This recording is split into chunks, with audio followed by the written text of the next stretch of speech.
of impact, and it's the highest when the printed circuit board has the largest deflection. And it changes from 0, this force, to a certain number. And but it's true that when the bending moments are the largest, when the bending is the greatest, at the same moment of time, the tensile forces are the largest, and the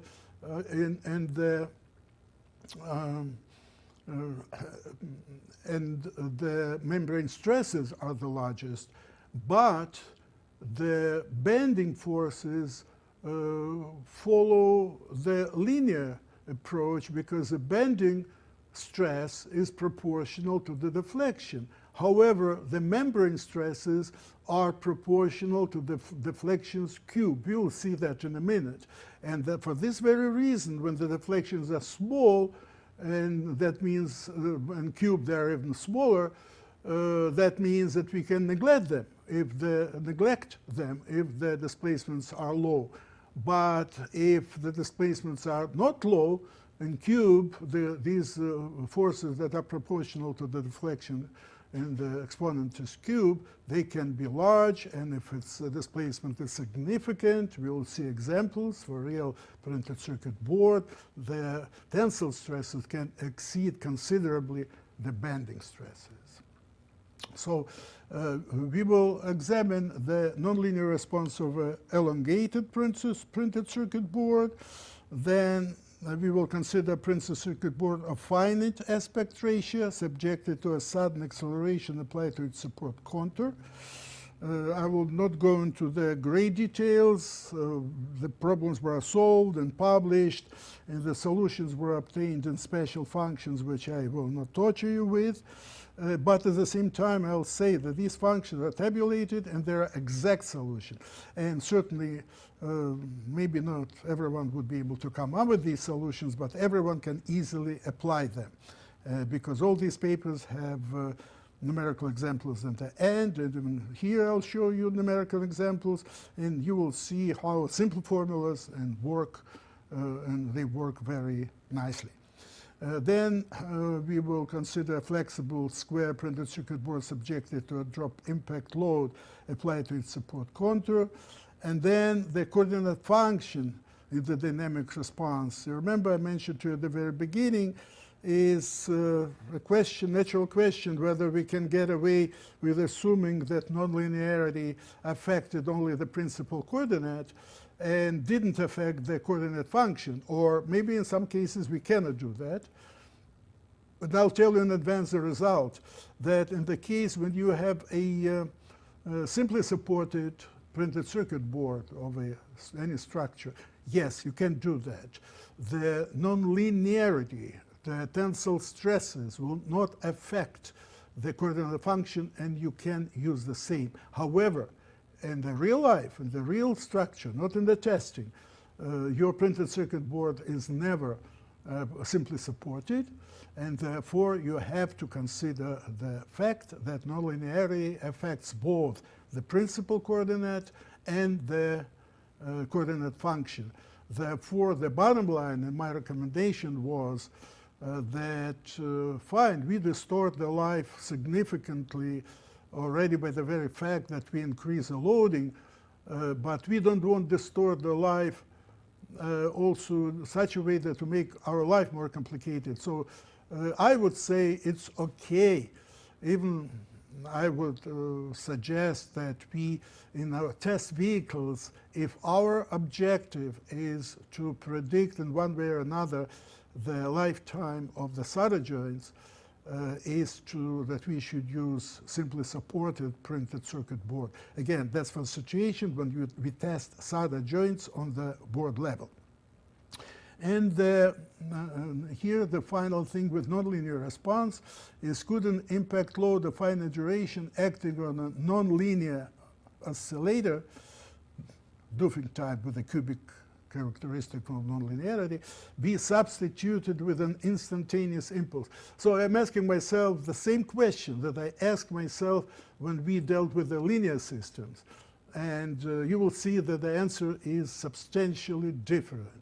and not necessarily more complicated, but could be even less complicated, and there is a physical reason why.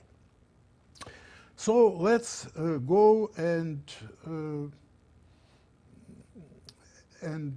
discuss the elongated printed circuit board. Its nonlinear response. And let's revisit that problem, simple problem, because we want to learn how we want to make just one complication, not many complications. If we examine a elongated printed circuit board subjected to a drop impact, that's the problems that many of us, including myself, deal today. And the equation of motion you see here is a sort of our old acquaintance, but this old acquaintance has one more term. The first term is what we saw before. Let me go back and remind you.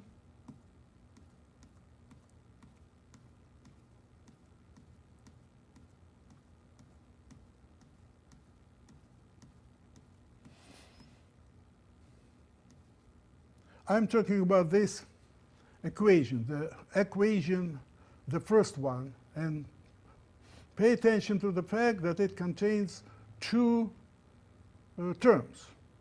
The first term has to do with bending, the second term has to do with vibration. But in a situation when the displacements are low, no membrane forces arise. Let me say a couple of words now about the physics, where these forces come from. Again, although it might be more or less clear, but maybe more or less than more.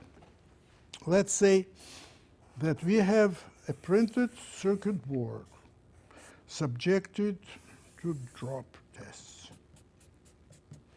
And this direction, and here we have surface-mounted devices, whatever. If as a result of being subjected to the drop tests, the displacement is small, in this case, no significant forces arise. Let me start with this one. Those of you who took courses in strength of materials or elementary mechanics, you probably remember that you examined situations like this.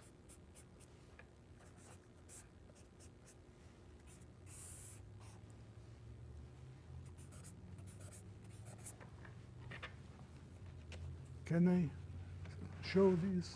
Okay, that's fine. Why people put this such a support with a roller here? The reason was this, to show you that you don't have to consider the reactive forces, because if this beam bends, this will be displaced a little bit, so no forces will arise. But this is theory. This is useful academic. In reality, these two supports cannot get closer. But it's also true, if they cannot get closer, but the deflection is small, as I mentioned a couple of minutes ago, these forces do arise, but they are small because they are proportional to the cube of the deflection. But if this deflection is not small, these reactive forces become significant. And this is these forces, I denote them this way, that we want to account for. And it's these forces that, because of these forces, the entire printed circuit board becomes subjected to tension. Again, as I've mentioned a couple of minutes ago, these forces certainly are the largest when, as a result of vibrations, the printed circuit board vibrates to the largest extent, and these forces are smaller here, and these forces are zero here. So these forces are time-dependent, although they are the same for all the cross-sections of the board. But let's go now to this equation, the first equation in this table, which is the first term are the elastic forces, the second term are the inertia forces, and now, but if these tensile forces are significant, let's go now back to our view graph and consider that by adding one more term. It's the term in the middle of the equations of motion, and it says here reactive tensile force. And reactive tensile force, physically, as we have just discussed, is independent of the x coordinate, but depends on the time. And now, and also it's not known in advance what condition can we use, how we can determine that. And the condition is exactly the condition that the supports of the board, after it gets displaced, cannot move closer. And for this reason, we want to impose this condition that the distance between the two supports remains the same regardless of whether the board vibrates or not. And if you use this condition, based on this condition, we can determine this force. Take a look what I did. What I did here is now take a look at the formula in the upper right corner. On one hand, I simply calculated, it's on the right part of this equation, I simply calculated using well-known formula from the analytical geometry how we can calculate the length of the deflected curve if I know the distance, the A, and I know the maximum displacement, which is W as a function of x and t. If I know that, how can I evaluate, how I can calculate that this the curvilinear deflected surface, it's clear that it's longer than the distance between the two supports, but how longer it is. And this formula on the right-hand side, and this expression term on the right-hand side of the first formula, actually answer this question. And this formula can be used provided the deflections are large. They're not very low, but not very large. So this formula is well known from the analytical geometry. On the other hand, from the standpoint of mechanics, what do these forces do? They provide tension for this printed circuit board. And we know, or at least many of us heard about Hooke's law. It's H-O-O-K-E.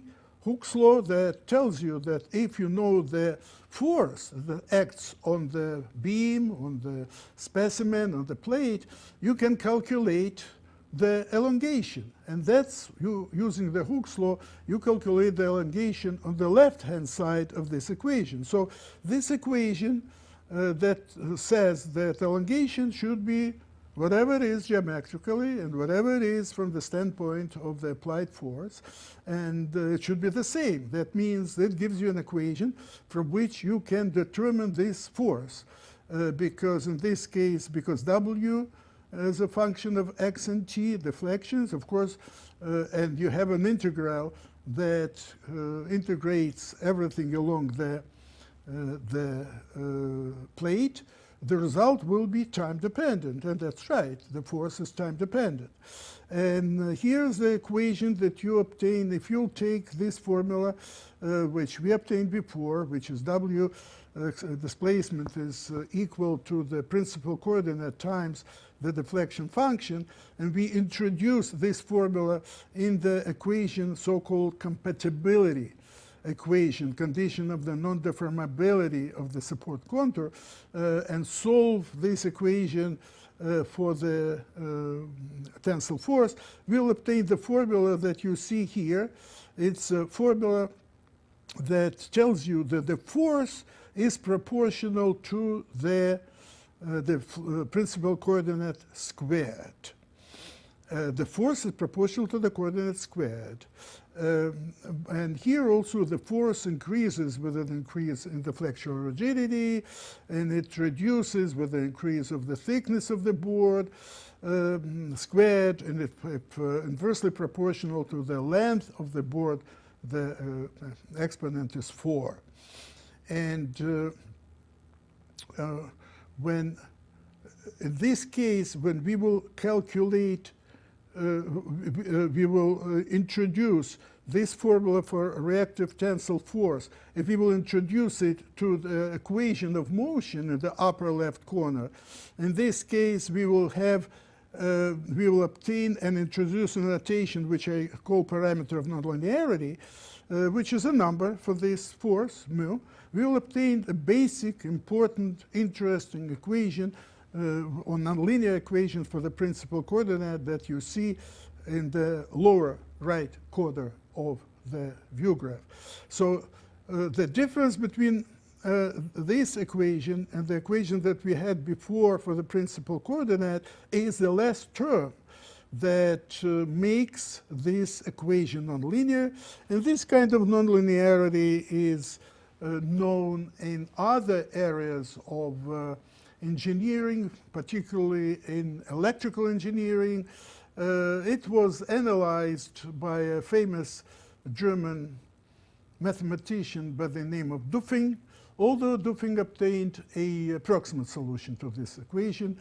And here I managed to obtain, for a particular situation, an exact solution. But I want to emphasize that in this case, why it's nonlinear, of course, f cubed, and that if you'll solve this equation, you will see that the principal coordinate is not proportional to the load anymore, but it's the relationship is more complicated. That's why I said that Tolstoy said that all the happy families are alike. Every unhappy family is unhappy in its own way. Now, take a look, a couple of interesting, simple, mechanical, I wouldn't call it mathematical, exercises. We have an equation of motion, which that's the same as what we had on the previous view graph. And then let's take a look that this equation can be written the way that if I'll differentiate something, a certain expression, with respect to the time, I will obtain exactly the same expression. But it's interesting because actually this expression, what I do here is the total energy.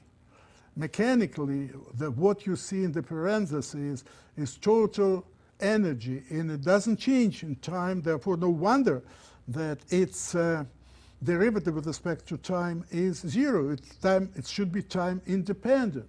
Now let's take a look how these functions, what can we get out of that. So if a derivative with respect to time is time independent, that means what we have in the bracket should be constant, because if it's 0, it's only a constant gives 0 if it's differentiated with respect to something. So in this case, we have what you see here, the f dot squared plus omega squared, f squared plus that and this, which is a equation in the parentheses. It should be constant. We don't know yet what this constant is, but it will take us just a minute to understand what it is. Let's assume two opposite extreme situations. Whatever nonlinearity is, whatever happens to the nonlinearity, at an initial point of time, when the printed circuit board with a surface boundary device in it, when it only hits the bottom, in this case, the displacement is still 0. The velocity is not 0, it's a maximum, but we can say in the initial moment of time, when displacement is 0, I can say the initial velocity, and I know that it's, let's say, v sub 0, and that means that in the initial point of time, C should be equal to V sub 0 and should be equal to GH, as we know. On the other hand, let's take a look what happens when the deflection is the maximum. When deflection is the maximum, the F with the dot is 0 because the maximum deflection, the velocity is 0. But the maximum deflection, which I use the notation capital A, which is amplitude, actually it's, the maximum deflection, is not 0. So in this case, on the other hand, when F with the dot is 0, with the maximum deflection, the F as a function of t is equal to A. So in this case, but in both cases, it should be the same C. Now take a look what we have for the C. For the C, on one hand, C is equal omega squared times A squared plus 1 mu A4 divided by 4. On the other hand, it is equal to W sub 0, which is equal of a square root to GH. We have an equation that has only one unknown, namely the amplitude. And for the amplitude, we obtain that's a big quadratic equation. And we all know everything we know here because omega is the frequency of free vibrations, linear vibrations. Mu is a parameter of nonlinearity. We already discussed that. V sub 0 is initial velocity. We know that, and it has nothing to do with linearity and nonlinearity. It's actually the initial velocity. And the only unknown here is A, and we know how to solve a biquadratic equation. It's not rocket science. And if you'll do that, we can represent the amplitude in the formula like linear amplitude, which is A sub 0. And A sub 0 can be easily obtained also from here. Look, if you'll take the same formula for the quadratic equation, and we put mu equal to 0, that means the second and the third terms will be huge compared to the first term, and the first term we can omit compared to the second and the third terms. And and in this case, mu, as long as it's large, doesn't matter. And A, we will use notation as A sub 0, which is linear amplitude. And that gives the formula for the A sub 0. And then if you'll compare the solution to the biquadratic equation to the obtained solution to the formula for the linear amplitude, we will obtain the formula that nonlinear amplitude can be obtained by multiplying the linear amplitude, which is easy to determine, by a parameter eta sub A, and this is the notation which is used, factor of the nonlinear amplitude. Very simple. And in this case, if we'll introduce a dimensionless parameter of nonlinearity with the bar, this is a formula for the reduction coefficient. It's clear that physically, if the nonlinearity is significant, the nonlinear amplitude should be considerably smaller than the linear amplitudes. Take a look physically what it means. It means that if you take a look at this picture, when these reactive forces develop, they sort of they make the structure stiffer. The higher the loading, the stiffer the structure. No wonder that this effect results in much smaller amplitudes. Smaller amplitudes, smaller bending moments, but higher tensile stresses. By the way, let me tell you this from the engineering point of view. If I'll ask you, in which case you would probably use a larger margin of safety, when the beam or plate is subjected to bending or when it's subjected to tension. And strange as it may sound, and I'll explain why, you want to introduce a higher margin of safety. And the situation is more dangerous, more vulnerable if the structure is subjected to tension. Why? Because in bending, it's in this situation you have the bending stresses only in one cross-section, are the highest in the mid cross-section, while the tensile stresses are evenly distributed along the entire structure. So what it means that in the situation of bending, the high stress will manifest itself or might result in a failure if a flaw, an imperfection in this material exists located in this just one single cross section of the structure, which is very unlikely. If the flaw is elsewhere, the structure will survive. The situation is different when the structure is subjected to tension, because wherever this flaw is, wherever this imperfection is, if the structure is subjected to tension, it will manifest itself. Therefore, I'm saying in this case, it's true that the structure is getting stiffer. That's the good news. The bad news that a high tensile stress, even of the same level as a bending stress, is more detrimental, more dangerous to the structure. And therefore, the fact that the amplitudes are lower, that means that the bending moments are lower. This good news is overwhelmed by bad news that is due to the fact that high tensile stresses generate. So now we, at least before we didn't even solve the equation.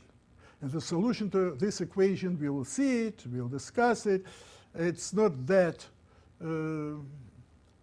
palatable, simple, as I said, it's in special functions. But look, we obtained already the result for the amplitude without even solving the equation. We simply did some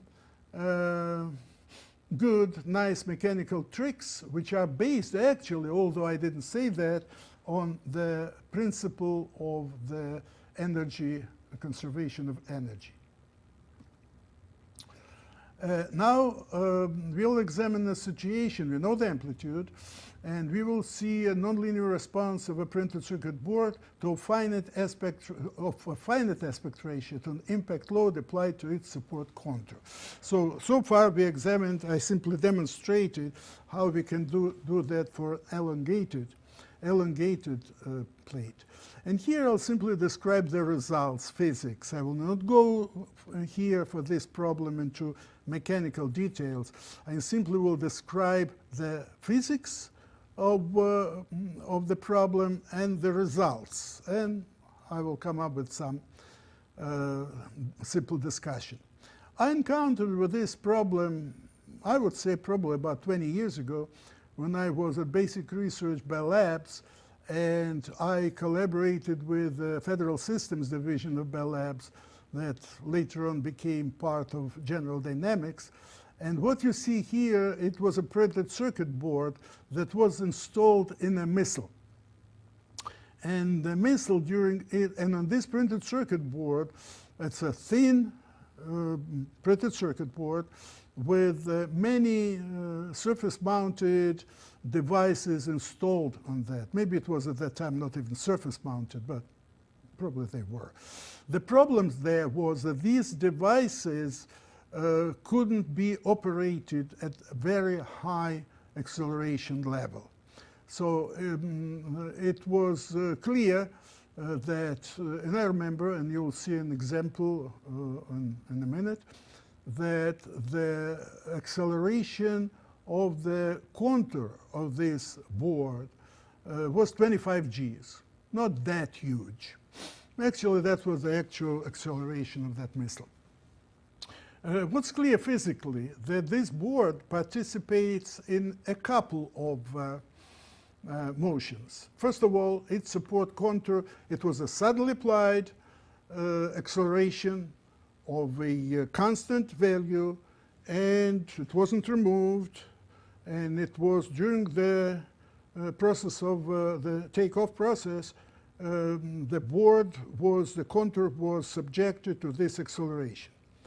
This acceleration certainly resulted in vibrations of the board. So the board vibrated with respect to the contour. That means that the points on the board, they experienced two types of excitations. First of all, the entire board was subjected to 25 Gs, and plus to that, on the top of that, also the board vibrated with respect to the contour. One thing is we simply could consider linear vibrations, just assuming that the vibrations are linear. And if the response is nonlinear, and we had a reason to believe that it was nonlinear, and you'll see why we had that reason in a minute, in this case, the contour is non-deformable. So that means the support cannot get closer during the process of vibrations. That means that the tensile forces arise. I will not discuss in this particular example the elevated stresses in the board, but I will address elevated frequencies. Because if the board is, if the structure becomes stiffer, as we discussed it a minute ago, the frequencies should go up. These frequencies should be labeled as nonlinear frequencies because they are due to nonlinear behavior of the board. We know that the nonlinear frequencies can be significantly higher than linear frequencies, and they are highly dependent on the, of course, on the coefficient of nonlinearity, which is mu that we had there, and also on the amplitude of vibrations squared. So to what extent that will make a difference? Because if we have significantly higher frequencies, and even in linear approach, the accelerations are proportional to the frequency squared. In a nonlinear approach, maybe it's not exactly squared, but general physics is pretty much the same. Maybe nonlinear frequencies will be, because the nonlinear frequencies will be much higher. That means that nonlinear accelerations might be significantly higher, and maybe because of that they will even exceed what the devices were supposed to withstand. Here on this view graph you see simply how different factors change with the change in the degree of nonlinearity. And you see that you have here parameter of nonlinearity is on the horizontal axis. Then the maximum dynamic displacement, of course, it starts with 1 where it was static, and the maximum dynamic displacement, of course, goes down with an increase in the rate of the nonlinearity. At the beginning, it drops very fast, but then it's still dropping, but not that fast. That's also important. Let's have that in mind, that we have a very high level of nonlinearity. The change in all the parameters, although still takes place, it's not as dramatic as it is for linear systems, because you see, if you'll take here close to 1 and a little bit from 1, it's only we increase the degree of nonlinearity that has a dramatic effect of all the parameters. But if the nonlinearity is already significant, the further increase in nonlinearity doesn't make a tremendous difference. Also, so what you see here, this maximum dynamic displacement, the next curve above from the bottom is maximum static displacement. It also goes down approximately the dynamic displacement. Then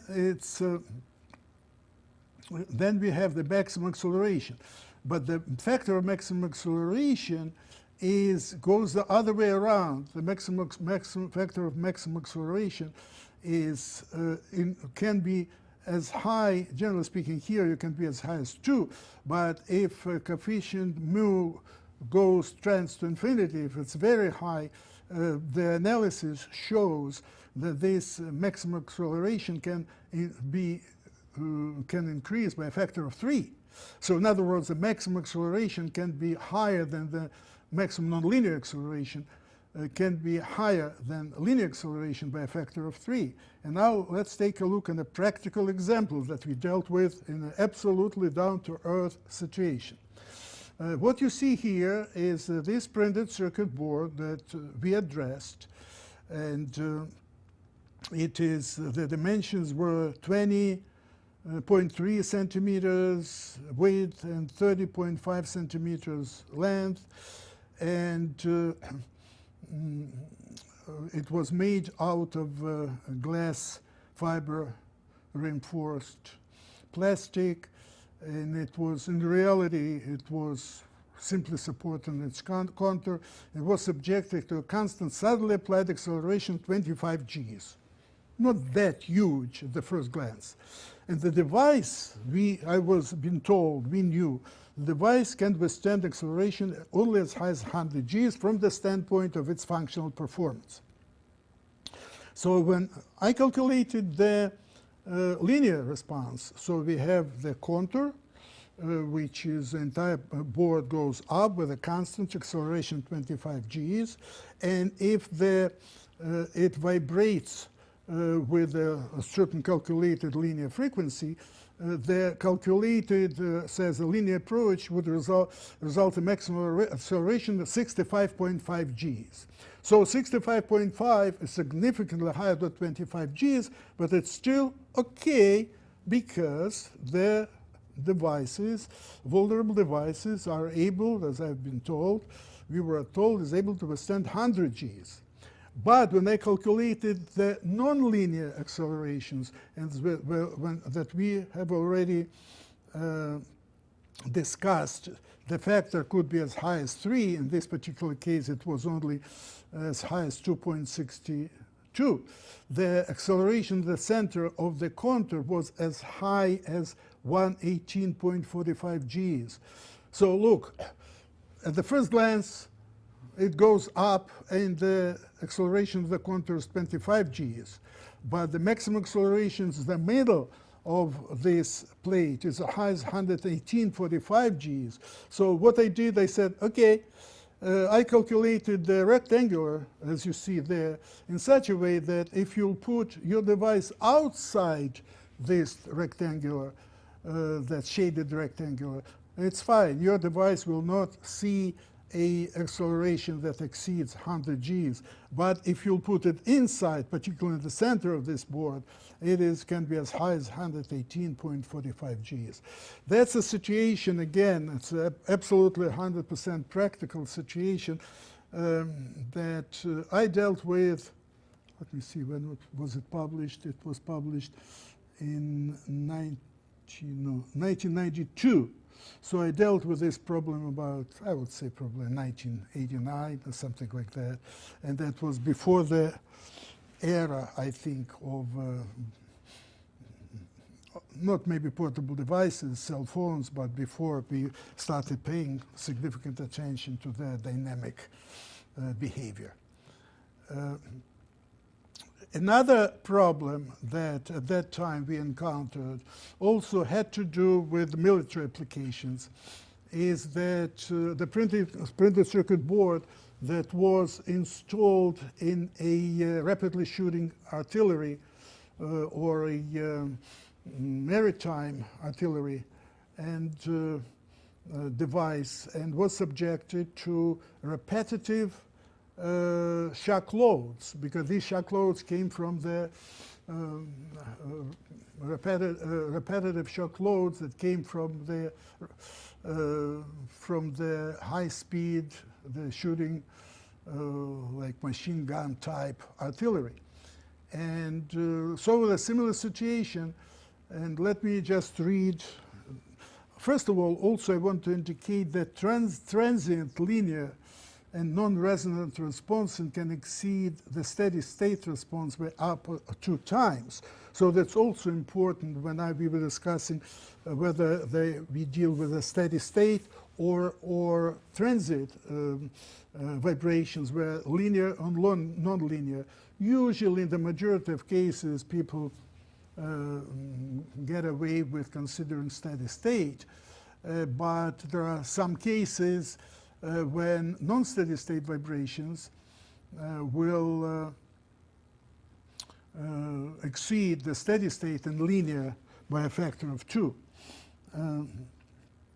But the resonant amplitudes, however, always greater in steady state conditions. So if we are interested in the largest amplitude, we can get away with considering steady state conditions.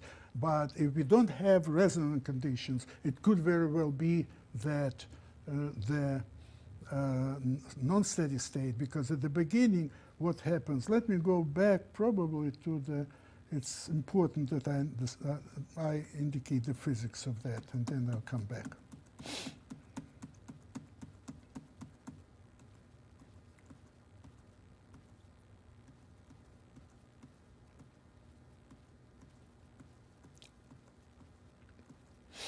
You see how much ground we covered.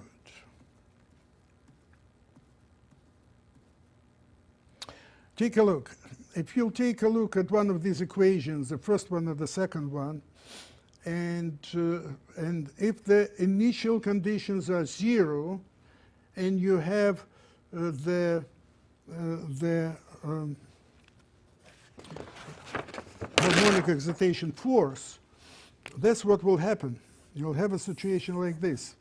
The initial condition, let's say this is x and x 0, you'll have a situation like this. And this will be steady state.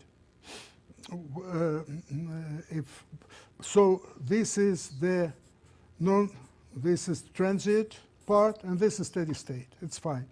In its resonant conditions, you'll always have a situation like this. But if you don't have resonant conditions, it could very well be that you have a situation something like this. So in other words, you can have higher amplitudes here than here. Just have that in mind. But to be on the safe side, typically the rule of thumb is only some special cases, special situations. But in this particular problem that I'm now talking about, it's important to understand non-steady state conditions, and let me explain why.